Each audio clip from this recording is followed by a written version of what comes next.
Hey you people, welcome to Deva. मेरा नाम देव है और मैं देवों का देव प्रभु यीशु मसीह के विषय में चर्चा करता हूँ। आज हम एक बहुत ही पॉपुलर लेकिन बाइबल विरोधी शिक्षा की समीक्षा करेंगे, जिसे डिक्लेयर एंड डिक्री यानी घोषणा और आदेश देना की थियोलॉजी कहा जाता है।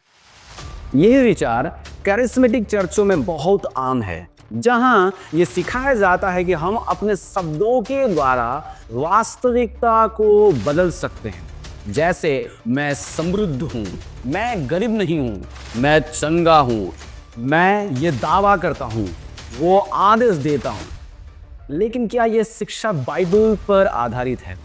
चलिए इसे परमेश्वर के वचन के प्रकाश में परखते हैं through this video.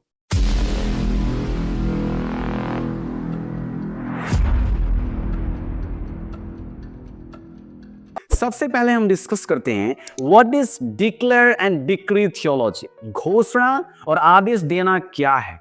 Declare and decree theology ये दावा करती है कि विश्वासियों के पास अपने शब्दों के द्वारा जीवन में घटना को नियंत्रित करने की शक्ति है। ये विचार वर्ड ऑफ फेथ मूवमेंट से आया है। इसका मूल विचार ये है कि आप जो बोलते हैं वही होगा। कुछ पॉपुलर एग्जाम्पल्स हम देखते हैं। मैं चंगाई की घोषणा करता हूं, मैं धन, सफलता और उन्नति का आदेश देता हूं। लेकिन आइए बाइबल के उदाहरणों से तुलना करें। Let's see the biblical authority versus human authority. Biblical अधिकार बनाम मानवीय अधिकार। बाइबल में केवल परमेश्वर ही ऐसा है जो कुछ बोलता है और वो हो जाता है। उदाहरण उत्पत्ति 1:3 में देखते हैं, तब परमेश्वर ने कहा उजियाला हो और उजियाला हो गया। परमेश्वर का वचन सृजन करता है। लेकिन हम मनुष्य उसकी सृष्टि हैं। हम उस तरह की रचनात्मक शक्ति नहीं रखते कि हम कुछ बोले और वो सृष्टि हो जाए या वो चीज हो जाए।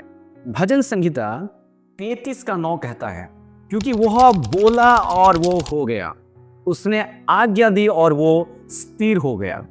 ये केवल परमेश्वर पर लागू होता है, हम पर नहीं। Let's discuss the misuse of some verses. वचनों का गलत प्रयोग किस प्रकार से ये लोग करते हैं। डिक्लेयर एंड डिक्री प्रचारक अक्सर इन आयतों को आउट ऑफ कॉन्टेक्स्ट से बात करते हैं।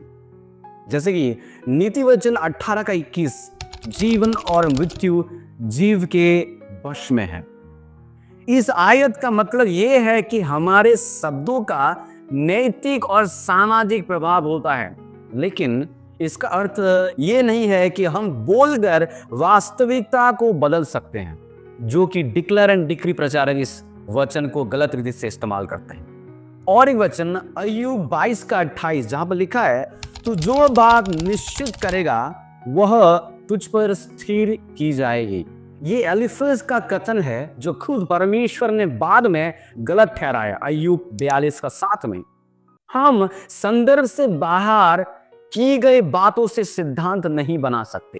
We cannot form doctrines from the teachings that were spoken and taught out of context.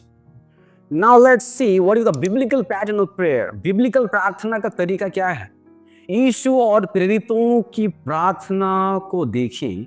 उन्होंने कभी ये नहीं कहा मैं घोषणा करता हूं, मैं आदेश देता हूं, बल्कि उन्होंने कहा हे पिता तेरी इच्छा पूरी हो। मत्ती 6:10 में यीशु सिखाते हैं।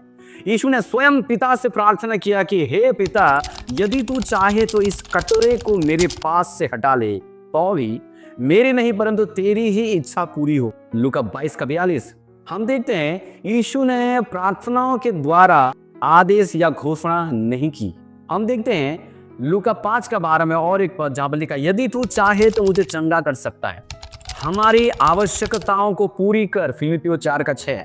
इन सारे वचनों में जो की वर्ड्स है वो है प्रार्थना और निवेदन, ना कि आदेश और दावा।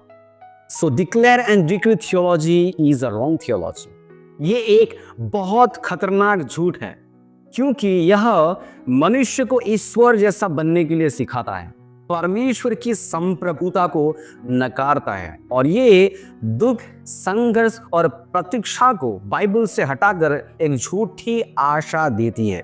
परमेश्वर संप्रभु है, वह आदेश देता है, हम केवल उसकी इच्छा के अनुसार प्रार्थना करना चाहिए। सो डियर पीपल, हमारे शब्दों में शक्ति है, लेकिन सृजनात्मक चमत्कारी शक्ति नहीं।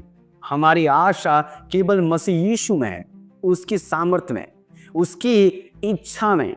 घोषणा और आदेश देना एक आत्म केंद्रित, सेल्फ सेंटर्ड और भ्रामक सिद्धांत है। इसके स्थान पर आइए हम बिब्लिकल प्रार्थना करें, नम्रता और विश्वास के साथ जीवन जिए। यदि ये सच्चाई आपको अच्छी लगी तो इस वीडियो को शेयर करें, बिब्लिकल सच्चाई को फैलाएं। जांच कीजिए, हर बात को परमेश्वर के वचन से तौले। भजन संहिता 119 का 105 में लिखा है, तेरा वचन मेरे पांव के लिए दीपक और मेरी राह के लिए उजियाला है। Thank you so much for watching. God bless you. See you soon with a new video. तब तक के लिए स्टे ट्यून्ड टू देवा।